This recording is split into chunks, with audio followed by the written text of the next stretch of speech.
खैर मकदम है आपका बिग बुलेटिन में। आपके साथ मैं हूं समीर अब्बास। संजय लीला भंसाली की फिल्म पद्मावती को लेकर बवाल बढ़ता जा रहा है। फिल्म में पद्मावती का किरदार निभा रही दीपिका पादुकोण ने फिल्म का विरोध करने वालों को यह कहकर लताड़ा था कि इस फिल्म की रिलीज को कोई रोक नहीं सकता, और आखिर इस तरह के विरोध से इस देश को हम आगे के बजाय और पीछे क्यों ले जा रहे हैं। अब करणी सेना कानून हाथ में लेने पर आमादा है। गुंडागर्दी का आलम यह है कि खुलेआम दीपिका पादुकोण की नाक काटने की धमकी दी जा रही है। करणी सेना के चीफ लोकेंद्र सिंह कलवी आरोप लगा रहे हैं कि भंसाली को इतिहास से छेड़छाड़ करने वाली फिल्मों को बनाने के लिए दुबई से पैसा आता है। फिल्म रिलीज होने पर धमकी भारत बंद कराने की दी जा रही है। खास बात यह है कि फिल्म रिलीज से पहले जनता के बीच फैल रही नाराजगी को देखते हुए यूपी सरकार ने भी हथियार डाल दिए और केंद्र सरकार से फिल्म को टालने की अपील की है। सीएम योगी आदित्यनाथ का कहना है कि लोगों के गुस्से को देखते हुए निकाय चुनाव के मद्देनजर यूपी में फिल्म रिलीज होने से हिंसा हो सकती है। तो कुल मिलाकर मैदानी जंग में है पद्मावती, लेकिन इसके लिए जिम्मेदार कौन है? इसी सवाल को आज हम उठाने की कोशिश करेंगे, लेकिन सबसे पहले यह रिपोर्ट। रिलीज से पहले रानी पद्मावती हुई हिट। पद्मावती की रिलीज पर मुल्क भर में मुखालिफत। सियासी शिकंजे में फंसी रानी पद्मावती। मैदान जंग में पद्मावती जिम्मेदार कौन?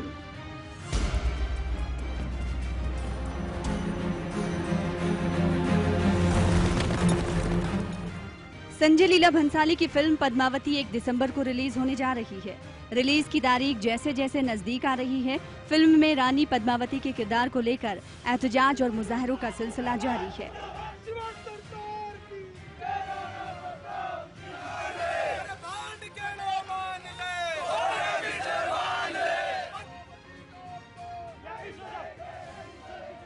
सिनेमा घर जलाने, जान से मारने और तशद्दुद फैलाने की धमकी तो पहले ही मिल चुकी है।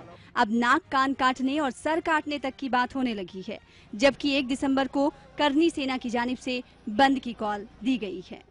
हजारों साल पहले श्री राम के भाई लक्ष्मण ने इसी तरह से एक आई थी महिला श्रीलंका की, और जो रावण की बहन थी, बार बार मना करने के बाद, बार बार चेतावनी देने के बाद वो नहीं मानी। उसका नाक काट के उसको ये सजा दी थी कि तेरी यही सजा है, तू महिला है, हम हाथ नहीं उठा सकते, पर तेरी यही सजा है। और ये सजा अगर तू लेना चाहती है दीपिका पादुकोण, तो सहर्ष राजपूत क्षत्रिय ये मजबूरन करेंगे। क्षत्रिय समाज की तरफ से मैं ये घोषणा करना चाहता हूं और खुद स्वयं ये जिम्मेदारी लेता हूं क्षत्रिय समाज की तरफ से कि अगर संजय लीला भंसाली और दीपिका पादुकोण जी ने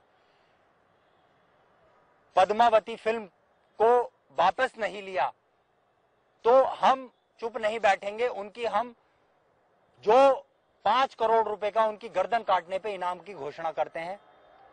दीपिका पादुकोण जी को इसके साथ साथ यह भी चेतावनी देते हैं कि उन्हें यह देश छोड़ना ही होगा। करणी सेना की जानिब से नाक कान काटने की धमकी पर मरकजी वजीर उमा भारती ने कहा है कि ये हिंदुस्तानी खवातीन की तजलील है। उमा भारती ने ट्वीट करके कहा, जब हम पद्मावती के एहतराम की बात करते हैं तो हमें दिगर खवातीन के एहतराम का भी ध्यान रखना होगा। फिल्म पद्मावती से मुताल्लिक फिल्म की टेक, फिल्म पद्मावती से मुताल्लिक फिल्म की अदाकारा या अदाकार के बारे में किसी भी तरह की तनकीद बेहतर नहीं है। फिल्म को लेकर संजय लीला भंसाली का कहना है कि फिल्म में कुछ ऐसा नहीं है जिसको लेकर एतराज किया जा रहा है। वहीं एक एनजीओ की जानिब से पद्मावती के रिलीज के खिलाफ दिल्ली हाई कोर्ट में एक अर्जदाश्त दाखिल की गई है। अर्जदाश्त में कहा गया है कि फिल्म के रिलीज होने से मुल्क का माहौल खराब हो सकता है। वहीं सियासी शिकंजे में फंसी रानी पद्मावती, रिलीज से पहले रानी पद्मावती हो चुकी है हिट। राजपूती कंगन में उतनी ही ताकत है जितनी राजपूती तलवार में। Bureau report, ETV news.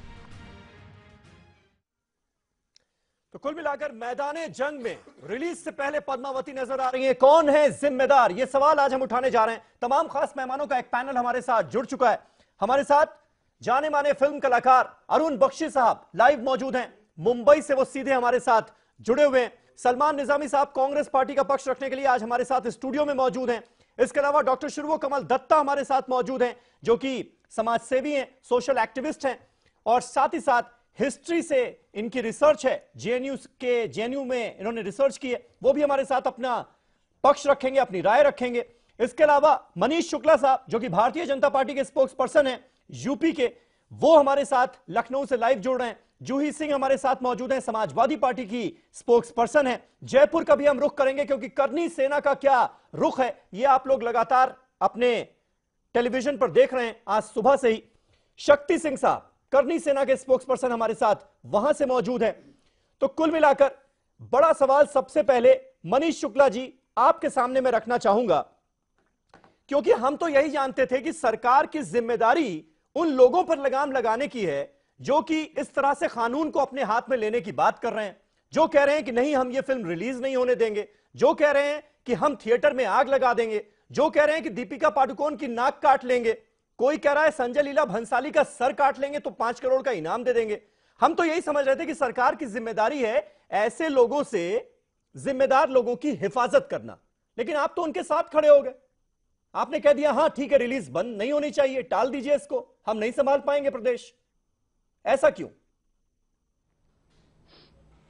Sameer जी, निष्कर्ष पे पहुंचने के पूर्व हमको लगता है कि एक बार आपको आदरणीय उत्तर प्रदेश की सरकार द्वारा सूचना प्रसारण मंत्रालय के सचिव को जो पत्र लिखा गया है उसको हमको लगता है एक बार ठीक से देख लेना चाहिए।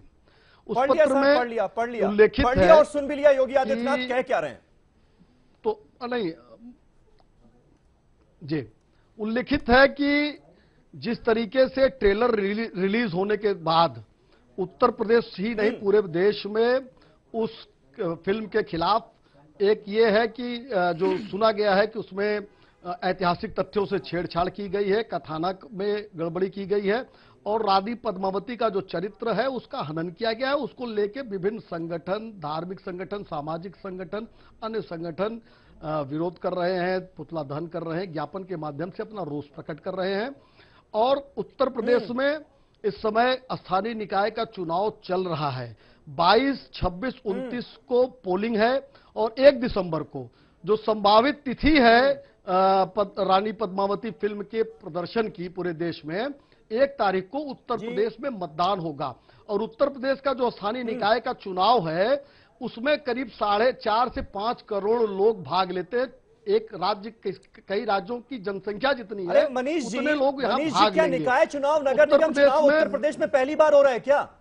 ये कैसा नगर निगम चुनाव है और आप लोग किस तरह से कंट्रोल नहीं कर पा रहे हैं एडमिनिस्ट्रेशन कि कोई फिल्म रिलीज नहीं होगी क्या? तो नहीं, एक बताइए, कोई फिल्म इतनी बड़ी एक फिल्म बनी है और 1 दिसंबर को उसकी रिलीज डेट है और निकाय चुनाव का आप हवाला देकर क्या रिलीज रुकवाना चाहते हैं, टलवाना चाहते हैं? मतलब ऐसा तो मुझे याद नहीं आता इससे पहले कभी उत्तर प्रदेश में हुआ हो। ऐसी कौन सी आफत आ गई? मुझे लगता है इस बार मुझे लगता है कि एक बार कंप्लीट कर लेने दीजिए।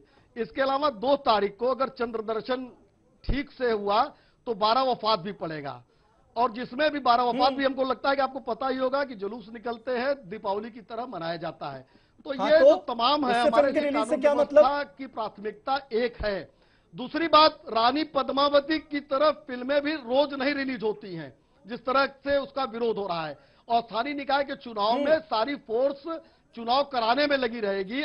मैंने कहा ना कि 4 से 5 करोड़। मेरा पॉइंट यही है, जब सरकार करनी सेना जैसे संगठनों के साथ खड़ी हो जाएगी, उसकी हां में हां मिलाती रहेगी, तो फिर तो हर फिल्म पर बवाल होगा। आप देख लीजिए, आज ही आप एग्जांपल सेट कर लीजिए, कल को हर फिल्म पर बवाल होगा। सर, आप सेंसर बोर्ड का तो मतलब ही खत्म हो गया ना। फिर सेंसर बोर्ड से अगर फिल्म पास हो जाती है, आप गलत व्याख्या कर रहे हैं। सेंसर बोर्ड तय करेगा ना, आप या उसके पहले आप किसी संगठन के साथ खड़े हो जाएंगे कि हाँ हमारे लिए ऐतिहासिक कानून तथ्यों के साथ छेड़छाड़ व्यवस्था की गई?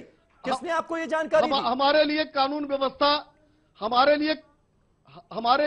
व्यवस्था प्रथम है और उस दिन हमारे यहाँ उत्तर प्रदेश में पोलिंग है। 5 करोड़ लोग लगभग उस मतदान में भाग लेंगे और हमको लगता है कि उसको आप गलत रूप से नहीं प्रस्तुत करिए। ठीक है। जूही सिंह जी, क्या आपको यह वैलिड रीजन नजर आता है? 2 इंसिडेंट्स का जिक्र किया मनीष शुक्ला जी ने कि एक तो नगर निगम के चुनाव है, निकाय के चुनाव है, दूसरा 12 वफात का मसला है।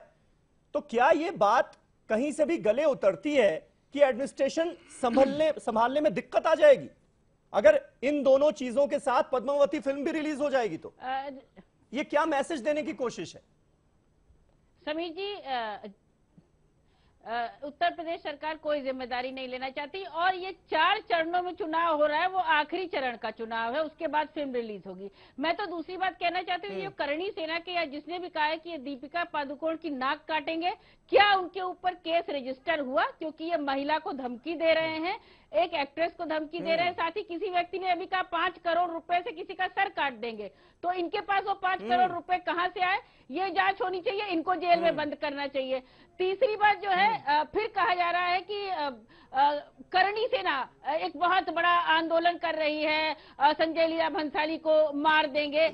कि ऐसी धमकियों के बाद राजस्थान सरकार बहुत सारी तोड़फोड़ वहां पर हुई, किसके खिलाफ उन्होंने केस, और एक बड़ी बात कि इन्होंने कहा कि दाऊद का पैसा इस फिल्म में लगा है। तो ये एंटी नेशनल टाइप की व्यक्ति है जो जानते हैं कि दाऊद का पैसा, समीर भाई हम लोग सब बात करते हैं, इस फिल्म में लगा है, तो उसकी सीबीआई जांच ये करवाएं और इस व्यक्ति को जिसने ये कहा है बैठाएं और प्रूफ दें, इस बात का सबूत दें। नहीं तो ये तो बिल्कुल राष्ट्र के प्रति राष्ट्रद्रोही व्यक्ति हैं।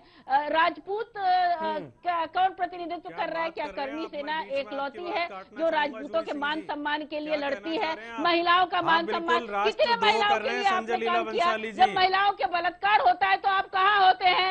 एक मिनट, महिलाओं का बलात्कार होता है तो आप कहाँ होते हैं? महिलाओं के पास काम नहीं होता है, आऊंगा आपके पास, महिलाओं का मैं आऊंगा आपके पास, इसके बाद मैं आ रहा हूँ आपके पास। मंत्री ने तो नाचने वाली आज आप लोगों ने जितना बोला है वो क्या काम है कि अब आप बीच में भी बोलेंगे? सर शक्ति जी हटा घटाइए, आप हमें मार डालेंगे क्या? बोलना था आपको बोल चुके हैं डिसाइड करने वाले कि आप सुबह से हम देख रहे हैं करणी सेना क्या कर रही है। कोई बात मैं आ रहा हूँ आपके पास, जूही जी कंप्लीट करने, उसके बाद आ रहा हूँ आपके पास। संस्कृति को बचाए रखने की बात है। जूही जी आप बोले, कंप्लीट कीजिए जल्दी से। समीर भाई, इन करणी सेना से कहिए कि ये आंकड़े दे दे कि कितने महिलाओं पर जब अत्याचार हुआ तो इसी तरह ये मैदान में आए और महिलाओं के सशक्तिकरण की और उनकी हिफाजत की बात की। ये अपनी पब्लिसिटी के लिए कर रहे हैं और ये राजपूतों को भी बदनाम कर रहे हैं, इनकी सेना को मैं अच्छी तरह समझ रही हूँ। ठीक है सर आप क्यों कायर हैं? आप करणी सेना का नेतृत्व कर रहे हैं, किस तरह के कायर इंसान हैं आप? किस फिल्म में नहीं देख सकते हैं, सब निर्णय कर सकते हैं। रानी पद्मावती नहीं होगा। शक्ति सिंह हमारे साथ हैं। शक्ति सिंह जी मुझे ये बताइए कि आप चीख कर संजय लीला भंसाली को देशद्रोही साबित करने की कोशिश कर रहे हैं। हमारे संविधान में देशद्रोह का मतलब क्या है, देशद्रोही कहते किसको है, ये पता है आपको? देशद्रोही वो शख्स होता है जो किसी को हिंसा के लिए उकसाए, हिंसा पर आमादा हो जाए और हिंसा करवाने की कोशिश करे, जो आज आप लोग कर रहे थे।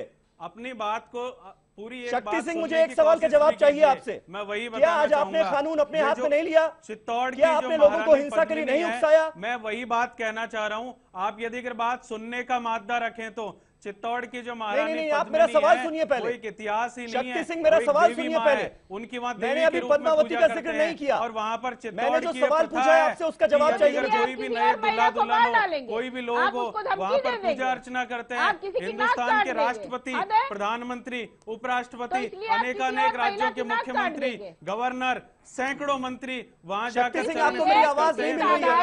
आपको आवाज आपकी बंद करा देता हूं फिल्म के माध्यम से। आपको मेरी आवाज नहीं मिल रही है। सीधा सीधा हमारे धर्म से रिलेटेड है, ये सीधा सीधा हमारे धर्म से जुड़ा हुआ मामला है।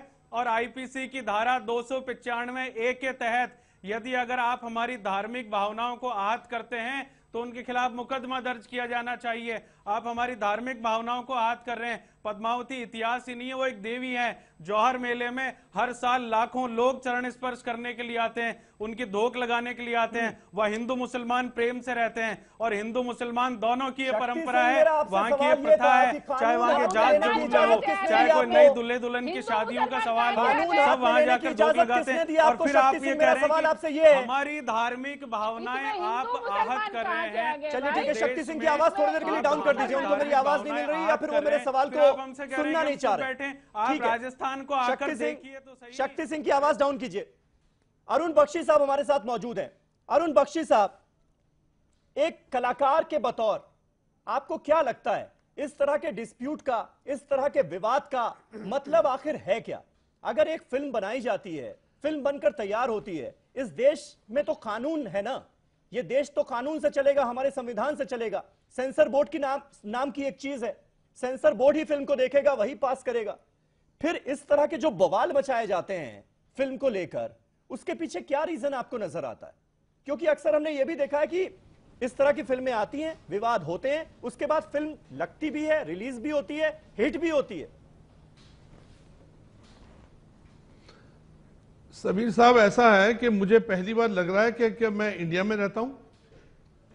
क्या आजादी के बाद मैं इंडिया में रहता हूं? ये आजादी इंडिया की है जहां पे हर तरह की आजादी है, और हम कहते हैं हमारा हिंदुस्तान दुनिया का बेहतरीन देश है। क्या हम उस भारत में रहते हैं जहां पे आजादी नहीं है? धार्मिक भावनाएं इतनी तेज हो गई हैं, इतनी तेज हो गई हैं। क्या किसी ने फिल्म देखी है? वो सर बोल रहे थे कि सुना है। कहां से सुना है? हाँ। क्या किसी ने फिल्म देखी है? Nobody has seen even a single frame of this film. Nobody but nobody. हमने तो एक सेना सुनी थी, वो भारतीय सेना थी। आजकल हर प्रांत में एक एक सेना बन गई है, और हर प्रांत में 4-4, 6-6 सेना बन गई है। हर नेता एक अपनी छोटी छोटी सेना लेके चलता है। अरे कौन सी सेना है भाई? ये हाइपर हो गए सारे। क्यों हाइपर हो गए? Nobody has seen the film. Sameer ji, nobody but nobody has seen the film.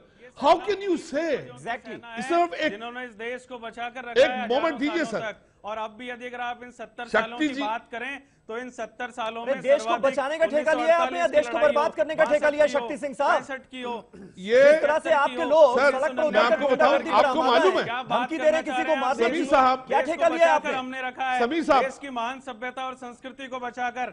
आज यदि अगर ये राजपूतों की परंपरा है, जिनकी ये सेना है, जिसके कारण ये देश बचा हुआ है। 1971 बांग्लादेश आजाद हुआ, पाकिस्तान के नक्शे से बांग्लादेश एक देश मिटाया। उसके यदि अगर सबसे बड़े कोई 3 योद्धा थे तो तीनों के तीनों राजपूत थे, उन्हीं के वंशजों की ये सेना है। आपको पूरी बात का पता ही नहीं, आप सीधा सीधा इल्जाम लगा रहे हैं। सेंसर बोर्ड की आप बात करें, फिल्म देखी नहीं, फिल्म देखी नहीं। यहाँ जो ट्रेलर है, ट्रेलर दिखाया है, उसमें साफ साफ इंगित है। आप चुप रहे, बीच में मत बोलें जी।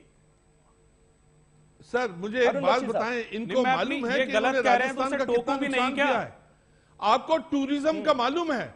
अभी तक कितने देशों के अंदर देश का नुकसान कितने देशों ने इस फिल्म के सर शक्ति जी को बोलने दीजिए, इनके अंदर बहुत कुछ बोलने को है। Let him speak sir. शक्ति जी आप बोलिए, हम आपको सुनते हैं सर। आप बोलिए सर प्लीज। शक्ति जी बोलिए। सर आपको मालूम है कि राजस्थान का कितना नुकसान हुआ होगा? टूरिज्म के ऊपर कितना नुकसान हुआ होगा? कितनी कंट्रीज ने ये एडवाइजरी दे दी होगी कि आप राजस्थान में मत जाओ, और फिल्म का जो यूनिट है वो वहां पे एम्प्लॉयमेंट देता है, वो यूनिट कितने रुक गए होंगे कि यहाँ पे आप नहीं जा सकते। जेम्स बॉन्ड जैसी फिल्में यहाँ बनी है, बड़ी बड़ी फिल्में बनी हैं, उससे कितनी एम्प्लॉयमेंट आई है और कितना बाहर की मुद्रा इस देश में आई है। ये हाइपरनेस है। मुझे तो खौफ पहली बार लग रहा है कि कितना। मैं आपको एक बात बताऊं, शायद nobody must be knowing it, कि एक मेरे दोस्त ने एक कार्ड भेजा, शादी का कार्ड। शादी के कार्ड के ऊपर ये क्रिटिसिज्म है कि उसका आप विरोध कीजिए। शादी के कार्ड के ऊपर लिखा हुआ है कि आप विरोध कीजिए इस फिल्म का, but nobody has seen the film sir. He is such a great maker, जिनका नाम ये। और मैं आपको बताऊं, राजस्थान, मैं I am from Punjab, but I have got a greatest regard for Rajasthan. मैं हर साल 4 दिन उदयपुर में गुजार के आता हूं, उदयपुर के टच में रहता हूं। मेरे दिल में पंजाब से ज्यादा इज्जत राजस्थान के लिए। ठीक है, कर रहे हैं हमारी देवी मां। ये चरित्र हनन कहां से हो गया जब आपने फिल्म नहीं देखी है सर? सीता मां not even a single frame. किस तरह से क्या उसमें चुप बैठे? किस तरह से दीपिका पादुकोण, जो कि खुद एक महिला, उनके लिए कैसे अल्फाजों का इस्तेमाल किया गया? उसके बावजूद भी अगर दीपिका पादुकोण ये कह देती हैं कि हमें लग रहा है कि देश पीछे जा रहा है, आगे जाना चाहिए, तो दिक्कत है। सबसे बड़ा गुनाह वो नजर आता है आपको? क्या कहेंगे? जाकर देखा नहीं समीर जी, शक्ति सिंह जी, अगर आप डिबेट में आए हैं तो थोड़ा तरीका सीखें डिबेट का प्लीज। ऐसे बीच में मत बोलें। आपका जब टर्न आएगा तभी आप बोलेंगे। जी समीर जी, सिक्के का दो पहलू होता है और आप एक हाथ से ताली बजा भी नहीं सकते हो। मैं समझता हूं कि सरकार की जिम्मेदारी होती है कि जो लोग कानून को अपने हाथ लेने की कोशिश करते हैं उनको अच्छी तरह से कानून के दायरे में लाके और उसके बाद तहकीकात शुरू करें। पर जो लोग कानून को अपने हाथ में लाने के लिए मजबूर होते हैं उस सिक्के का वो पहलू भी देखा जाए। You know, you cannot ignite fire without having the hay. You know, like आप ignite अगर करना है आग को तो आपको वो रसायन चाहिए ना इग्नाइट करने के लिए। संजय बंसाली का मैं समझता हूँ कि वो अपने जगह पे बहुत मशहूर डायरेक्टर होंगे, पर कहीं ना कहीं पे उनकी मूवीज जो हैं वो हिस्टोरिकल फैक्ट्स को डिस्टॉर्ट करती हैं और एक पार्टिकुलर समुदाय के भावनाओं को ठेस पहुंचाती है। आपको याद होगा कि श्री राम जी के नाम पे भी संजय बंसाली ने अपने मूवी के माध्यम से कुछ ऐसे आपत्तिजनक गाने के माध्यम से टिप्पणी की थी जिसको बाद में उनको काटना पड़ा था। तो ये जब एक प्रेसिडेंट रहा है तो इसलिए मेरा गुजारिश है संजय बंसाली साहब को कि वो एक एक्सपर्ट कमेटी को ये मूवी पहले दिखा दे। अगर वो इतना ही बेदाग है और इतना ही साफ सुथरा है तो फिर उनको तो प्रॉब्लम नहीं होनी चाहिए एक एक्सपर्ट कमेटी को ये मूवी दिखाने की। संजय लीला भंसाली के साथ ही ऐसा व्यवहार क्यों किया जाए? फिर तो हर फिल्मकार फिल्म बनाए और एक एक्सपर्ट कमेटी बने, सेंसर बोर्ड को भंग कर दिया जाए इस देश में। एक एक्सपर्ट कमेटी बने और उसमें सारे समाज के और इस तरह की जो सेनाएं बनी हुई हैं उन सेनाओं के लोग मौजूद हों, वो बैठकर फिल्म देखें और फिर बताएं कि अगर ये फिल्म तुमने चलाई तो हम हंटर चलाएंगे, डंडा चलाएंगे। बिल्कुल नहीं, सेंसर बोर्ड के अंदर ही एक एक्सपर्ट कमेटी तैयार हो सकती है जिसपे हिस्टोरियन हो, जिसपे सिनेमा के लोग हो, जिसपे आर्ट के लोग हो, संस्कृति के लोग हो और वो लोग इस चीज का पूरा डेलिब्रेशन करे और निष्कर्ष निकाले कि कितना जायज है कितना नाजायज है। सेंसर बोर्ड के अंदर ही एक कमेटी बन जाए जिसमें सारे लोग हो। एक और चीज यहाँ पे ऐड करना आवश्यक है कि जब किसी को एक तरह से मिसगाइड करते हैं या फिर किसी को आप एक तरह से उकसाते हैं कानून को हाथ लेने के लिए, वो तो कानून जो हाथ में लेता है वो तो जिम्मेदार होता ही है उस चीज के लिए और उसको तो वो तो पनिशेबल है ही। पर जो उकसा रहा है, you know, if you are intimating someone to murder you are also equally culpable according to the law.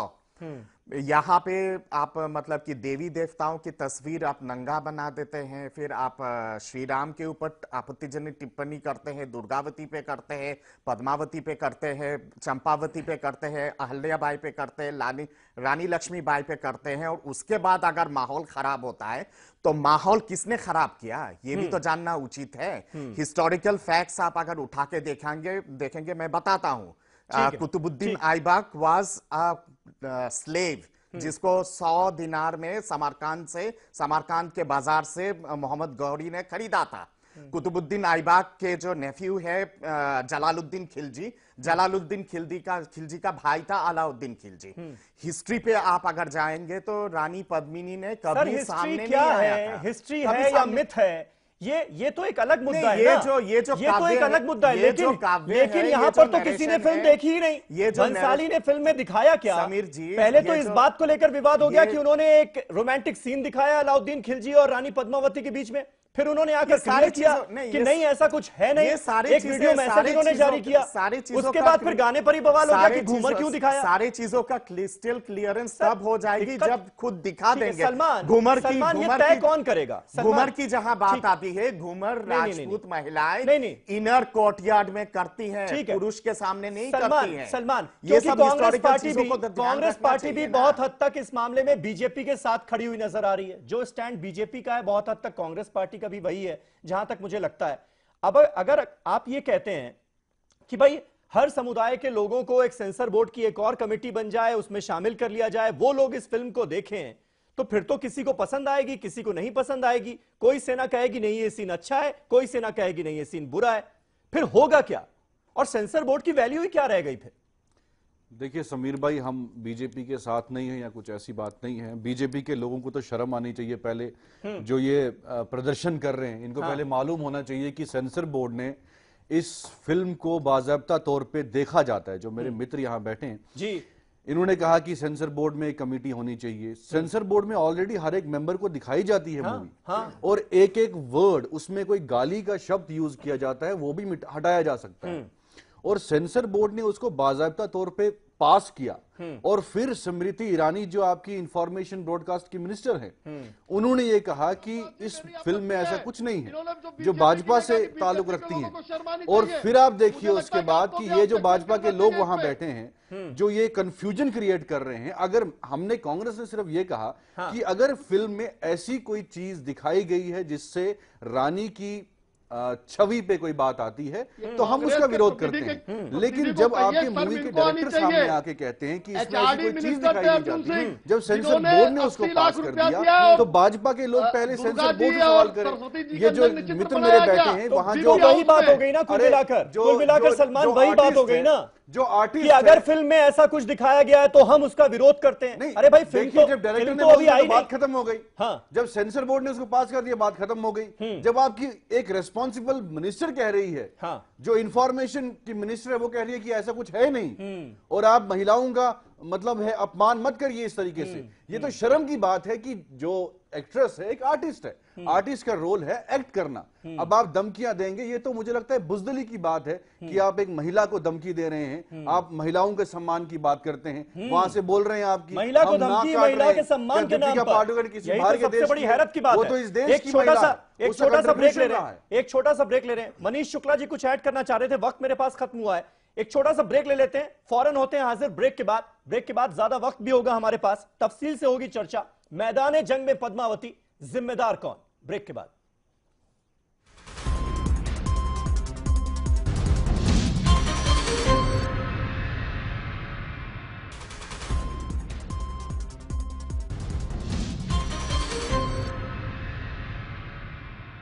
मैदान जंग में पद्मावती, जिम्मेदार कौन? यह हमारा आज का सवाल। तमाम खास मेहमान हमारे साथ बने हुए हैं। अरुण बख्शी साहब, ब्रेक से पहले जिस बात का जिक्र शक्ति सिंह साहब ने भी किया कि उनको इस बात का डर है कि ऐतिहासिक तथ्यों के साथ छेड़छाड़ की गई है इस फिल्म में, तो क्या यह बात मुमकिन है? क्या यह बात करणी सेना की और उनके जैसे तमाम संगठनों की जो कि यह बात कह रहे हैं कि भाई दिक्कत है उनको इस फिल्म से, क्या यह बात मानी जा सकती है कि सेंसर बोर्ड एक अलग से कमेटी बना दे और वो कमेटी बैठकर फिल्म देखे और उसके बाद इस फिल्म को पास किया जाए? सर, हमको सबसे पहले तो करणी सेना से डर लग रहा है, कहीं वो हमारी दीपिका जी का नाक ना काट दें, कहीं वो 5 करोड़ का जो सर काटे। किसका सर काटेंगे? मजा तब आता जब 5 करोड़ का जो सर है वो हाफिज सईद का मांगते तो आदमी कहता, ताली मारता कि यस, वेल डन मैन। ये तो 5 करोड़ का जो सर है उनको ये क्रिएटिव बंदे का चाहिए, इतना हाइपर अच्छा नहीं है सर। और आपने जो एक बड़ी कमाल की ऑब्जर्वेशन है, शायद किसी ने भी वो नहीं ली है, कि कोई भी पॉलिटिकल पार्टी जो है everybody is passing the buck, वो बक को पास कर रहे हैं। बिकॉज ये छोटे छोटे इलेक्शन यहाँ के वहां के आ रहे हैं। Nobody wants to be the villain. कहीं ये बात निकलेगी तो बहुत दूर तक जाएगी। ये आपकी सोच बहुत अच्छी है सर। और ये क्या है जो ये आ रहे इलेक्शंस आ रहे हैं, वैसे भी घनघोर कलयुग का जमाना है, इसका action reaction equal and opposite का जमाना है। इसमें आप देखिए अगर वो इलेक्शन ये हो गया, nobody has spoken, not even Congress, not even BJP. Rajasthan की जो चीफ मिनिस्टर उन्होंने अभी तक तो कुछ बोला नहीं है। इसका मतलब they are not sleeping, they are snoring.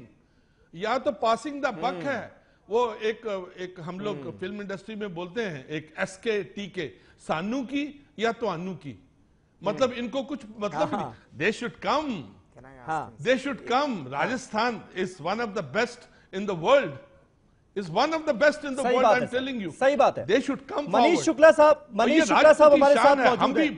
Manish Shukla साहब, कहीं यही वजह तो नहीं है क्योंकि अभी गुजरात में चुनाव का सामना करना है आपको, इसलिए आप राजपूत वोट बैंक को नाराज नहीं करना चाह रहे, इसलिए आपने कहीं ना कहीं बीजेपी की सरकार का स्टैंड ही बदल दिया। क्योंकि केंद्र सरकार जो है, आईएनबी मिनिस्टर स्मृति ईरानी ये बात कह चुकी है कि रिलीज जो है इस फिल्म की उस पर कोई आंच नहीं आने दी जाएगी। यानी सरकार ये पूरी तरह से सुनिश्चित करेगी कि किसी को कोई दिक्कत ना हो, ये फिल्म ठीक ठाक तरीके से रिलीज हो। लेकिन अब क्योंकि गुजरात में चुनाव है, वहां पर आपको वोट बैंक दिखाई दे रहा है, इसलिए आप कह रहे हैं कि नहीं इसमें छेड़छाड़ तो की गई है तो इस फिल्म की रिलीज को टाल देना चाहिए?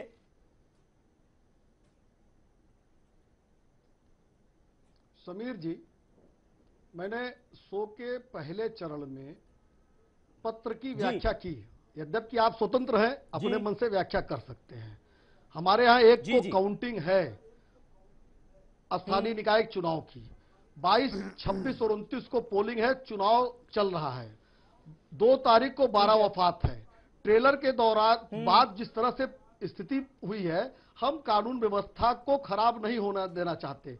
हमने प्रमाणन बोर्ड को, हमने सूचना प्रसारण मंत्रालय को पत्र लिखा है उत्तर प्रदेश की सरकार ने कि हमारी जो चिंता है हमने उससे अवगत करा दिया है। इसलिए आप उसको गलत व्याख्यात मत करिए, मेरा आपसे निवेदन है। दूसरी बात, बख्शी साहब को मैं सुन रहा था, बख्शी साहब बहुत डरे हुए हैं इस हिंदुस्तान में, ऐसा उनका कहना है। बख्शी साहब, आप तब नहीं डरे जब तस्लीमा नसरीन को बोलने से रोक दिया गया था? क्या तब भी आपने कोई प्रतिक्रिया दी थी? आप तब नहीं डरे जब यहाँ मकबूल फिदा हुसैन ने कांग्रेस की सरकार से सहायता प्राप्त करके सरस्वती के नग्न चित्र बनाए थे, तब आप नहीं डरे थे? फिर आपके अडवाणी जी ने जब मूवी देखी उसके बाद रोए। आप तो भाजपा के लोग जो सबसे बड़े डोंगी हो। बहुत से लोगों ने चुनाव के दौरान कहा था कि हम सरकार बनेगी, सरकार बनेगी तो हम देश छोड़ के चले जाएंगे। बात पूरी कर लें जी। और कांग्रेस के साथी से मेरा निवेदन है कि कम से कम वो शर्म करें कि उन्होंने पैसा देकर, सरकार के द्वारा पैसा देकर मां सरस्वती और दुर्गा का नग्न चित्र बनवाया था मकबूल फिदा हुसैन से। उनको शर्म आनी चाहिए, माफी मांगनी चाहिए। उसके साथ ये खड़े हुए थे जिन्होंने लक्ष्मण और सीता जी और हनुमान जी के बारे में गलत व्याख्या की थी, तब शर्म नहीं आई थी? तब इस देश में आपने नहीं सवाल उठाया था? मनीष जी, मैं चाहूंगा आप मुद्दे पर बात करें। आज पद्मावती का जिक्र हो रहा है, पद्मावती की हम बात कर लें, गड़े मुर्दे ना उखाड़ें तो बेहतर होगा। एक मिनट सलमान प्लीज। मनीष, जो मैं बात आपसे जानने की कोशिश कर रहा हूं वो क्या ये थोड़ी आवाज बढ़ाइए मनीष की। मनीष जी, देखिए एक चीज जानिए, आपके रिक्वेस्ट पे मैं बैठा हूँ, आप आवाज बंद करना चाहते हैं, अगर मुझसे कहे तो मैं जा भी सकता हूँ, लेकिन आवाज बंद। अरे गलत फहमी हो गई आपको, कहाँ आवाज बंद की? मैंने कहा आवाज तेज कर दीजिए। अरे मनीष जी, आवाज आपकी आ नहीं रही है। आपने कहा बंद करो, आपने कहा बंद करो। अरे तेज करने के लिए मनीष जी, मैंने कहा आवाज तेज कर दीजिए, कुछ प्रॉब्लम हो रही थी। समीर साहब, गलत समझे समीर साहब जी। समीर साहब, मुझे एकदम अंदेशा इस बात का था, जब हिस्टोरियन बोल रहे थे तो आप इंटरप्ट कर रहे थे, जब शक्ति बोल रहे थे तो आप इंटरप्ट कर रहे थे, जब बख्शी साहब बोल रहे थे तो आप उनको बकअप कर रहे थे। तो कम से कम आप तो निष्पक्षता से चलाइए। आप हमारे पत्र की गलत व्याख्या कर रहे हैं। हमने कब कहा कि फिल्म जारी की जाए, न जारी की जाए? लेकिन 1 और 2 को उत्तर प्रदेश की जो तारीखें हैं उसमें हमारे यहाँ चुनाव है, 12 वफात की स्थिति है और कानून। अरे ये बात आप 10वीं बार रिपीट कर रहे हैं इस शो में। मनीष जी, मैंने आपसे ये सिंपल सवाल पूछा था कि स्टैंड क्यों बदला गया? बात 20 बार रिपीट होगी, झूठ नहीं रिपीट होता। स्टैंड क्यों बदल रहे हैं आप? इसके पीछे रीजन क्या है? झूठ नहीं रिपीट होता। अगर केंद्र सरकार, जो आपकी भी सरकार है, आईएनडी मिनिस्टर खुद ये कह रही है कि रिलीज में कोई अड़चन नहीं आने दी जाएगी, दूसरी तरफ आप कह रहे हैं कि नहीं रिलीज को टाला जाए। हमको कहां प्रॉब्लम है, लेकिन उत्तर प्रदेश की जो विशेष परिस्थिति है समीर साहब, जो उत्तर प्रदेश में 1 और 2 तारीख को जो स्थिति है उसको मैं बता रहा हूं, लेकिन आप सुनने को तैयार नहीं है, क्योंकि आपको अपने हिसाब से व्याख्या करनी है। जब आप स्वतंत्र है, वरिष्ठ पत्रकार आप कर सकते हैं। हमने कब कहा कि रिलीज हो न रिलीज हो? हमने तो कहा 1 और 2 तारीख को ये समस्या है, हमारे यहाँ काउंटिंग है, पुलिस फोर्स वहां लगी रहेगी। अच्छा, मतलब फिल्म से कोई दिक्कत नहीं है आपको? उसकी जिम्मेदारी किसकी है? मनीष साहब, यानी फिल्म से कोई दिक्कत नहीं है आपको? सारा मसला जो है वो 1 और 2 तारीख का केंद्रीय प्रमाणन, वो केंद्रीय प्रमाणन बोर्ड तय करेगा, और अगर उसमें हिस्ट्री से छेड़छाड़ हुई है तो बिल्कुल दिक्कत है हमको। अच्छा ठीक है। समीर, जूही सिंह जी, ये स्टैंड थोड़ा बदलता हुआ नजर आ रहा है क्या आपको? जी, पत्र में कुछ और लिखा है, और इतिहास से अगर छेड़छाड़ की गई तो जो इतिहासकार भी बैठे थे ये खिलजी तक तो पहुंच गए। हम पूछेंगे कि पद्मावती का पहला उल्लेख, महारानी पद्मावती का पहला उल्लेख कहाँ आता है? जायसी के काव्यों में आता है। कब हुआ आया? ऐतिहासिक क्या प्रमाण है? साथ ही मैं बिल्कुल निवेदन करूंगी कि ये लोग जो नाक काट रहे हैं, धमकी दे रहे हैं, 5 करोड़ रुपए का सर मांग रहे हैं, इनको तो तुरंत जेल में डालना चाहिए। और जो व्यक्ति ये कह रहा है कि किसी टेररिस्ट का पैसा पिक्चर में लग रहा है, तो उसको सबूत तुरंत देना चाहिए। हमारे गृह मंत्री ने भी इस पर एक बयान दिया है उनको, और सेंसर बोर्ड को भंग कर देना चाहिए, क्योंकि सेंसर बोर्ड की तो कोई मान्यता है ही नहीं। टैक्स पेयर्स का पैसा बेकार में दिया जाता है लोगों को, और जब उनकी बात माननी ही नहीं है, आईएनबी मिनिस्टर की बात माननी नहीं, तो सेंसर बोर्ड को भंग कर देना चाहिए। फिर ऐसी सेनाओं को हर पिक्चर दिखानी चाहिए, और नए नए सेनापति जो हैं, जैसे हमारे भाई यहाँ बैठे हैं, ये उत्पन्न हो। इनसे हम पूछ रहे हैं कि जब महिलाओं के साथ अत्याचार होता है तब ये कहाँ खड़े होते हैं? करणी सेना ने कितना पैसा महिलाओं के सशक्तिकरण पे खर्चा किया? ये कहाँ रहते हैं ये नए नए लोग? बस अपनी पब्लिसिटी के लिए इतनी कायरता क्यों कि फिल्म को आप रिलीज भी नहीं होने देना चाहते, उसको देखना भी नहीं चाहते, और हिस्टोरियन बता रहे हैं घूमर से। शक्ति जी आप जवाब दे दीजिए। आप शक्ति जी बहुत सारे सवाल हो गए आपसे, आप जवाब दे दीजिए। आपसे करनी चाहिए। शक्ति जी मेरा सवाल सुन लीजिए, मेरा सवाल सुन लीजिए। शक्ति सिंह जी ये बताइए कि आपको ये कैसे दिव्य ज्ञान हुआ कि इस फिल्म में बहुत सारी खुराफात दिखाई गई है? क्योंकि संजय लीला भंसाली सामने आए, जब जिक्र हुआ कि रोमांटिक सीन एक फिल्माया गया है अलाउद्दीन खिलजी और रानी पद्मावती का, तो उन्होंने क्लैरिफिकेशन दे दिया वीडियो मैसेज जारी करके कि भाई ऐसा कोई सीन हमने नहीं फिल्माया है जिससे किसी की भावनाएं आहत हो जाएं। उसके बाद भी इस तरह का जो विरोध प्रदर्शन हो रहा है, उसके पीछे रीजन क्या है? बस ये बता दीजिए सर। अब मैं बोलना चाहूं, अगर आप सुन लें तो। जी प्लीज। आर्ट की जहां तक बात की मेरे कांग्रेसी मित्र ने, तो ये आर्ट, फिल्म इंडस्ट्री पहले आर्ट थी। आपने कला के नाम पे जो अश्लीलता, फूहड़ता, नंगापन फिल्मों के माध्यम से पेश कर रहे हैं, आपने इस इंडस्ट्री को पूरे को बिजनेस बना के रख दिया। फिल्म इंडस्ट्री तो वहीं खत्म हो गई।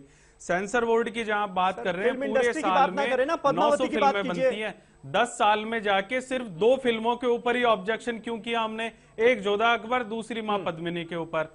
और जहां तक इसकी बात है, आपने जो सवाल किया कि दिव्य ज्ञान कहां से हुआ, जो एक ट्रेलर लॉन्च हुआ, आप बात को ध्यान से सुनिए और समझने की कोशिश करना। 2 मिनट के लिए आपने बात सुन ली तो आपके दिल के दरवाजे ठक ठक करेंगे इस हिंदुस्तान के लिए। ट्रेलर जो लॉन्च किया है, ट्रेलर 3 मिनट 20 सेकंड का, उसमें आपने दिखाया है, ट्रेलर में जो अलाउद्दीन खिलजी है उसको अट्टहास करते हुए दिखाया है, अलाउद्दीन खिलजी को घोड़े पे बैठ के आते हुए दिखाया है, अलाउद्दीन खिलजी को आपने हीरो के रूप में दिखाया है। अगर वास्तव में मां पद्मिनी के ऊपर आप फिल्म बना रहे हैं तो अलाउद्दीन खिलजी, वो जो पूरी लड़ाई हुई थी, लड़ाई के अंदर अपने सिर्फ कैंप के अंदर रहा था, कैंप से बाहर ही नहीं निकला। उसमें आपने भीमसेन की तरह उसे हीरो के रूप में दिखा दिया। अगर आपको हीरो के रूप में दिखाना था तो आप गोरा बादल को हीरो के रूप में दिखाते। एक बात। दूसरी बात, जो आपने घूमर नृत्य दिखाया है, घूमर को आपने पूरा तोड़ मड़ोड़ के पेश कर दिया। रानियां इस तरह से कभी नहीं नाचा करती थी। और जहां तक बात आपने कही, शक्ति सिंह को बोलने दीजिए, बैठे हैं वो जयपुर से, अपनी राय तो रखने दीजिए। जी शक्ति सिंह साहब कंप्लीट करें आप। सर बोल तो लेने दीजिए। उड़ता पंजाब एक फिल्म आई अभी कुछ दिनों पहले, आपने उस फिल्म को बैन कर दिया राजनीतिक स्वार्थों के कारण। परजानिया मूवी आई गुजरात दंगों के कारण, उसे बैन कर दिया। Last temptation of Christ film आई, ईसाइयों की धर्म की भावनाएं आहत होती, उसे बैन कर दिया। फना आपने बैन कर दी। लिपस्टिक अंडर माई मुर्गा बैन कर दी। मैं तो आपसे ये कह रहा हूं कि जन समूह विभिन्न स्थानों पर यदि अगर मांग कर रहा है एक साथ, तो क्या सोचा नहीं जाना चाहिए? और सेंसर बोर्ड की जहां पर अगर आप बात कर रहे हैं, शक्ति सिंह एक मिनट, शक्ति सिंह ये धमकी क्यों दी गई कि दीपिका पादुकोण की नाक काट ली जाएगी अगर फिल्म रिलीज हो गई? कानून आप हाथ में लेंगे अपने? सर आप धार्मिक, आप जिस तरह से संजय लीला भंसाली जी खुद ही चाहते हैं फिल्म कंट्रोवर्सी में हो, क्योंकि वो सैकड़ों करोड़ का जो विज्ञापन खर्च करते हैं वो इस कंट्रोवर्सी के कारण रोज अलग अलग चैनलों पे दिखाए जाने के कारण उनका प्रचार तो वैसे ही हो रहा है। और आप हमारी मां पद्मिनी के ऊपर, मैं फिर एक बार कह रहा हूं, आप गौर से बात सुनना, देवी के रूप में उनकी पूजा होती है। उस जौहर स्तर पर राष्ट्रपति, प्रधानमंत्री, उपराष्ट्रपति, मुख्यमंत्री, मंत्री सबके सब वहां जाके नमन करते हैं उस देवी को। लाखों लोग वहां आशीर्वाद लेने के लिए जाते हैं। 50-100 किलोमीटर के एरिया में, चाहे हिंदू हो चाहे मुस्लिम हो, वहां दूल्हा दुल्हन अपनी शादी के बाद में वो प्रथा है, वहां पर शीश नवाने के लिए जाते हैं। हिंदू मुस्लिम वहां भी बड़े प्यार से रहते हैं। सैकड़ों किलोमीटर दूर की महिलाएं उस जौहर स्थल की मिट्टी को लेकर जाती हैं और मांग में सिंदूर भरा करती हैं। और ये मैडम अभी कह रही थी कि पद्मावत का साहित्य, जूही सिंह जी मैं बताना चाहूंगा राजस्थान के इतिहास को गौर से पढ़ना, और यदि अगर आप पद्मावत के साहित्य, ये मलिक मोहम्मद जायसी के साहित्य की आप बात कर रहे हैं, तो पंडित जवाहरलाल नेहरू जी ने भारत एक खोज पुस्तक मैं समझ गया आपकी बात, मैं समझ गया आपकी बात, फिर भी मैं यही कहूंगा कि कानून अपने हाथ में लेने की बात बिल्कुल नहीं होनी चाहिए। आस्था का आपने सवाल उठाया और आस्था पर कोई सवाल नहीं उठा सकता। मैं वही बताना चाह रहा हूँ, इस बात से मैं एग्री करता हूँ आपकी, आस्था पर कोई सवाल नहीं उठा सकता। रानी पद्मावती को लेकर जो आस्था है लोगों के मन में, उस पर कोई सवाल नहीं खड़ा किया जा सकता, क्योंकि आस्था पर कोई सवाल हो ही नहीं सकता। डॉक्टर दत्ता हमारे साथ मौजूद है। डॉक्टर दत्ता, तो क्या मतलब फिल्मकार जब इस तरह की चीजों को अपनी फिल्मों में ले तो उनको खास सावधानी बरतनी चाहिए, क्या ये है मतलब? क्या अरे जूही जी थोड़ा सा शांत रहिए ना। शक्ति जी, जूही जी प्लीज, शक्ति जी और जूही जी थोड़ा शांत रहिए और कृपा करके सुनने की भी कोशिश कीजिएगा। सुनेंगे तो कुछ ज्ञान बढ़ेगा आप लोगों का। ठीक है डॉक्टर दत्ता, जहां इतिहास की जहां बात आती है, जूही जी ने पूछा है कि रानी पद्मिनी के बारे में कब उल्लेख हुआ है। हाँ। अलाउद्दीन खिलजी ने अपने मेमोयर्स में खुद लिखा है कि उसने चित्तौड़ को क्यों इन्वेड किया था। सारी चीजें, सारे तथ्य उसमें है। बख्तियार खिलजी जो अलाउद्दीन खिलजी के जो जनरल है, उसने बकायदा बताया था कि किस लिए चित्तौड़ पे इन्वेशन हुआ था। मालिक कफूर जो गुलाम था अलाउद्दीन खिलजी का, उसने भी उल्लेख किया है आपने वो बात मैंने मान ली। सारी चीजें हैं यहाँ पे मैं तो खुद मान रहा हूँ, आस्था पर सवाल उठाई नहीं जा सकता। आस्था को लेके आस्था को चोट पहुंचाने की कोशिश की गई है डेलिबरेटली संजय बंसाली की तरफ से। एक सेकंड आप सुन लीजिएगा, आप सुनिए ना पहले, आप सुनिए। घूमर जो डांस है, जो डांस की जो प्रथा है, गिद्दा जो डांस की प्रथा है, या फिर आपके जो गरबा जो डांस की प्रथा है, घूमर तो इंडियन कल्चर का हिस्सा है। वो इनर कोर्टयार्ड में होती है, इनर कोर्टयार्ड में होती है और महिलाओं के बीच में होती है। इसकी जो ट्रेलर आई है, ट्रेलर पे दूसरे तरह के दृश्य दिखाया जा रहा है और उसको लेके और बिना घूंघट के होता नहीं है। बिना घूंघट के घूमर कभी होता नहीं है, वो पर्दा नहीं। घर के अंदर भी बिना घूंघट के नहीं होता है घूमर। वो राजस्थानी जो सॉन्ग है, घूमर जो सॉन्ग दिखाया गया है, उसमें वो तमाम महिलाओं के बीच में ही, महिलाओं के बीच में करने पर विदाउट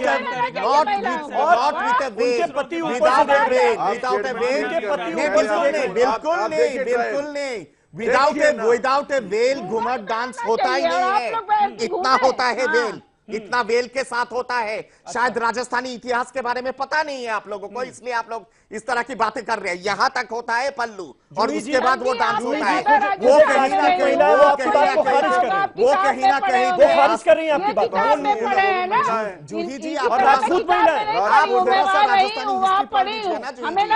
राजस्थानी हिस्ट्री पढ़ लीजिएगा, अलाउद्दीन खिलजी का मेमोइर्स को पढ़ लीजिए, बख्तियार खिलजी का मेमोइर्स को पढ़ लीजिए, आपको पता चल जाएगा चीजें। उनकी बात सुन लीजिए। आप मुझे ना बताइए, आप बैठकर क्लास में पढ़ाते होंगे, हम वही पढ़े बड़े। आप भी मुझे मत बताइए, मुझे इतिहास के बारे में मत सुनाइएगा और मत सिखाइएगा।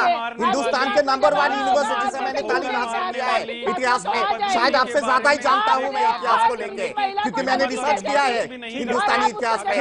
और तथ्यों के आधार पे बोलता है, बिना तथ्यों के आधार का तूतर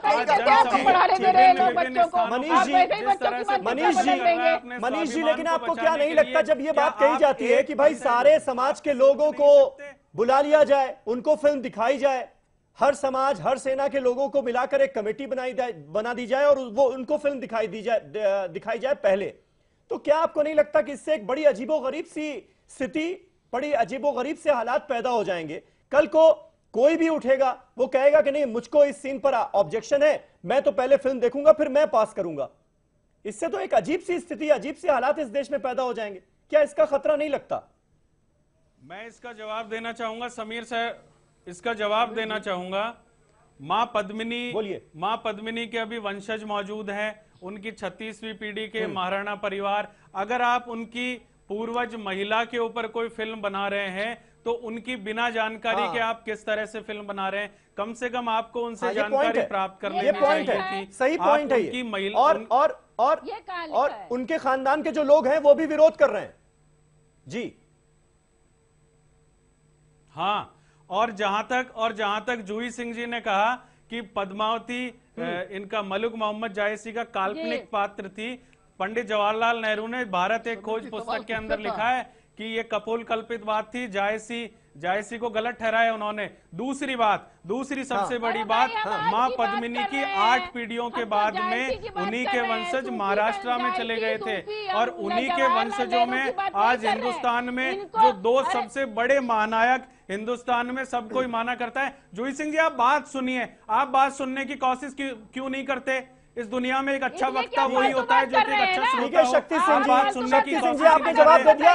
अब जो मनीष शुक्ला से सवाल था उनको बोलने देंगे। के ही वंशज हुए हैं छत्रपति शिवाजी महाराज, मां पद्मिनी के ही वंशज हैं राणा प्रताप, जो 2 बड़े आदर्श हैं, जो 2 बड़े महानायक हैं। सवाल पूछा जाए वही जवाब देना। दिखा दीजिए यहाँ पर कि नहीं, एक मिनट किसके वंशज होंगे तभी। एक मिनट, मनीष शुक्ला से सवाल है। मनीष जी, जो मैंने सवाल पूछा ये तो अराजकता के हालात पैदा हो जाएंगे ना। बड़े कोई भी सेना खड़ी हो जाएगी, वो कहेगी पहले मैं देखूंगा, सुनना नहीं चाह रहे, पहले हम देखेंगे, समाप्त हो जाते हैं, वहाँ कुतर्क शुरू हो जाते हैं। चाहिए या नहीं दिखाना चाहिए? कुतर्क देने की कोशिश इस हालात का खतरा है क्या? मनीष शुक्ला बिल्कुल सटीक बात कह रहे हैं। शक्ति जी, अब आप बीच में बोलेंगे तो फिर आवाज डाउन करनी पड़ेगी मुझे, प्लीज। मनीष जी से सवाल है जी। समीर जी, हाँ, इस फिल्म के बारे में, स्पेशली पद्मावती के बारे में उत्तर प्रदेश सरकार की जो चिंता थी उसको लिखित रूप में हमने दिया है, जिसको हमने 2 बार आपको बताया है। किसी भी फिल्म को पास करने के लिए केंद्रीय फिल्म प्रमाणन बोर्ड है, ठीक, लेकिन साथ ही साथ जैसे एक बात अभी शक्ति जी ने कही वो वैलिड है कि उन्होंने कहा कि अगर किसी भी ऐतिहासिक कैरेक्टर के बारे में कोई बात हो रही है और उसका वंशज भी उपस्थित है, ऐसे पूर्व में भी ये एग्जाम्पल्स हैं, उनसे वो पूछा जाता है कि है कि नहीं है। दूसरी चीज देखिए समीर साहब, डिबेट ये जरूर हो सकती है कि पद्मावती जी कितना क्या थी क्या नहीं थी, लेकिन जो भी नेशनल हीरो होते हैं, राष्ट्रीय नायक होते हैं, उनसे भावनाएं जुड़ी होती हैं। और सही बात है। हमारी चिंता, उत्तर प्रदेश सरकार की चिंता तो मात्र इतनी है कि उनके ट्रेलर को दिखाने मात्र से जो कानून व्यवस्था की स्थिति खराब हुई थी, 1 दिसंबर 2 दिसंबर हमारे लिए सेंसिटिव डेट है, चूंकि एक को यहाँ काउंटिंग होती रहेगी। आपको पता है कि हर जिला मुख्यालय पे पूरी फोर्स काउंटिंग में लगती है, और छोटे स्तर का चुनाव होता है, सभासद के कितने एक जिले में अगर विधानसभा का चुनाव होता है तो एक जिले में अगर 10 प्रत्याशी होते हैं तो सभासद लखनऊ में 110 प्रत्याशी हैं, यानी इतनी बड़े लोग इन्वॉल्व होते हैं उसमें, काउंटिंग में। फोर्स हमारे पास उस समय रहती है। हम नहीं चाहते कोई कानून व्यवस्था की स्थिति उत्पन्न हो। लेकिन मनीष जी, अभी जो लोग, जैसे आज ही मेरठ में एक राजपूत नेता खड़े हो गए, उन्होंने कहा कि संजय लीला भंसाली का जो सर काट कर लाएगा उसको मैं 5 करोड़ का इनाम दूंगा। तो इस तरह के अराजक बयान जो लोग दे रहे हैं, उनके खिलाफ कार्रवाई करने से तो आपको किसी ने नहीं रोका ना? नहीं, बिल्कुल किसी को भी, सन्यासी की सरकार में किसी को भी कानून हाथ में लेने का न अधिकार है न छूट है। कानूनन कोई भी व्यक्ति यहाँ, मैं स्पष्ट कहता हूं कि कानून को कोई हाथ में नहीं ले सकता, और किसी को न छूट है न अधिकार है। न उनको जिन्होंने 5 करोड़ की सुपारी ली है, न पूर्व में हाजी याकूब कुरैशी को जिन्होंने 51 करोड़ की सुपारी ली थी। हम किसी को भी कानून को हाथ में लेने की छूट नहीं दे सकते। तो कार्रवाई करेंगे ऐसे लोगों के खिलाफ जो कि अब तक नहीं हुई है। और समीर जी, निश्चित रूप से जो भी कानून और विधि के विरुद्ध जो भी कुछ होगा उसको हम लोग रोकेंगे, उसके खिलाफ कानूनी कार्रवाई करेंगे। जब भी कोई मूवी बनाया जाता है या फिर कोई, यही उम्मीद भी है आपकी सरकार से, यही उम्मीद भी है जी समीर जी। जब कोई भी हिस्टोरिकल फिगर के ऊपर लेख लिखा जाता है या फिर मूवी बनाया जाता है, उनके वंशज अगर मौजूद है तो उनसे बाकायदा लिखित में इजाजत ली जाती है। ठीक है। संजय लीला बांसाली अगर इतना ही साफ है तो उन्होंने लिखित वे में चित्तौड़ के जो वंशधर है, जो वंशज है, उनसे इजाजत लेनी चाहिए। ठीक है। अरुण बख्शी साहब, क्या आपको लगता है कि ये गलती हुई है क्या फिल्मकार से? और फिल्म इंडस्ट्री की पुरानी परंपराएं क्या रही हैं? जब इस तरह से ऐतिहासिक फिल्में बनाई जाती हैं तो क्या वंशजों से इजाजत ली जाती है कि भाई हम ये आपके पूर्वजों के बारे में दिखाने जा रहे हैं, क्या हम ऐसा कर सकते हैं, या ये सही रहेगा? क्या परंपरा क्या रही है? नहीं, आजकल के जो क्लिष्ट टाइम चल रहे हैं, जो डिफिकल्ट टाइम चल रहे हैं, वहां पे तो आप कुछ भी बोल सकते हैं। लेकिन मुझे जो डर है, जो खौफ है आज की डेट में, अगर कल प्रशासन का और करनी सेना का या किसी का आपस में टकराव होता है, मैं भगवान से प्रार्थना करता हूं कोई घायल ना हो, किसी की जान ना जाए, किसी को कुछ तकलीफ ना हो। सब कुछ जो चीजें हैं, एक्सक्यूज मी, जब आप लोग बोल रहे थे मैं बिल्कुल नहीं बोला सर। ऐसे बीच में नहीं। अरुण जी को कंप्लीट कर लेने दें। Shakti Singh, please, he should answer the question. Why is he distorting the facts? Arun ji, आप सीधा सवाल का सीधा जवाब दीजिए। लिखित में दिया जाता है हाँ या ना? Arun ji, praying to Almighty, literally बता रहा हूं मैं आपको। No, you don't need to pray to the Almighty. Just answer my question very straight. Okay. Do they take the permission in writing or not? I will pray to you. जवाब सुनिए, बहुत कम। I will pray to you and I will request you just shut up. You also shut up if you are just shut up. The facts. You also shut up. No. You also keep your mouth shut. You are distorting all atmosphere को जहरीला कर रहे हो। आप लोग, आप जैसे लोग पूरे को जहरीला कर रहे हो। Don't do that. आप सबको एकदम से वो नैरेटिव कर रहे हो। Don't do that. ठीक है sir, don't you do that. थोड़ा सा गुस्से पर काबू रखो। I just pray to almighty कि प्लीज सब कुछ अच्छा हो, एक गुड सेंस ऑफ प्रिवेल हो, गुड सेंस ऑफ प्रिवेल हो, और इसके बारे में आपको कुछ पता नहीं है। समीर जी, पता अगर होता तो इस तरह अलाउद्दीन खिलजी का चरित्र दिखा दिया। बिना मतलब के बात नहीं करते आप। Have you seen the film? आपने देखी है film? Have you read the history? Have you seen the film, sir? Have you read the history? What do you know about Padmini? Have you seen what the do you film? know about Padmini? I said, what do you know about Queen Padmini? Have you seen the film? Padmini, Have you seen the film? के बारे में आपको क्या पता है? क्या जानते हैं आप? Yes, मालिक कपूर कौन था आप जानते हैं? बाकी अर्जुन जी कौन था आप जानते हैं? Have you seen the film? मुद्दा आज का है। क्यों नहीं जवाब? Have you seen the film? Sir please थोड़ी सी इज्जत रखें एक दूसरे की। Have you seen the film? Bakshi साहब, आप कंप्लीट करें जल्दी से। Even a single frame. और मेरे सवाल का जवाब क्या? Don't you do that? क्या ये Pray to Almighty कि सब कुछ ठीक हो, किसी की जान ना जाए, कोई जख्मी ना हो। लेनी चाहिए थी क्या? जी, क्यों इजाजत लेंगे सर? सिनेमा है, it is a cinema, basic cinema है सर। बस दत्ता जी, क्यों लेंगे सर? इंदिरा गांधी के खिलाफ मूवी ली थी। आप फिल्म के बारे में कांग्रेस से इजाजत ली थी, इंदिरा गांधी अरे छोड़िए बात, बांध तो हुआ था। एक बार वहां करके आपने मूवी देखी, वाजपेयी जी आपने इंदिरा गांधी के खिलाफ ऐसी मूवी देखी, वाजपेयी जी के सरकार के दौरान आपने उसमें वो दिखाई, बैन हो गया था ना। कांग्रेस से इजाजत ली आपने? आंधी मूवी। आप सिनेमा को कहां ले जा रहे हैं? सिनेमा नहीं, हिस्टोरिकल फैक्ट्स को आप डिस्टॉर्ट नहीं कर सकते सिनेमा के नाम पे। तो पकड़िए ना देश का बहुत बहुत शुक्रिया, बहुत बहुत शुक्रिया। और ये डिबेट ये साबित करती है कि रानी पद्मावती को लेकर भावनाएं उफान पर हैं। वाकई भावनाएं उफान पर हैं या सिर्फ दिखाने की कोशिश की जा रही है, ये हमारे व्यूअर्स के मन में सवाल उठ सकता है। लेकिन कुल मिलाकर लबोलुआब यही निकलता है कि हमारे देश में जो सेंसर बोर्ड के नाम की संस्था है, उस पर भरोसा बरकरार रहना चाहिए। सेंसर बोर्ड से अगर कोई फिल्म पास हो रही है तो यह मानना चाहिए कि उसमें ऐसे कोई सीन नहीं होंगे जो कि किसी की भावनाएं आहत कर सके, और अगर नहीं पास हो रही है तो उसमें होंगे। सिंपल सी इतनी बात है। लेकिन अगर कोई इस फिल्म के बहाने पॉलिटिकल में माइलेज हासिल करने की कोशिश करे या फ्री की पब्लिसिटी हासिल करने की कोशिश करे तो बात अलग हो जाती है। बहुत बहुत शुक्रिया आप सभी का हमारे साथ इस डिबेट में पार्टिसिपेट करने के लिए। कल एक नए टॉपिक पर नई डिबेट के साथ हाजिर होऊंगा। तब तक आप तमाम खबरों के लिए देखते रहें ईटीवी उर्दू।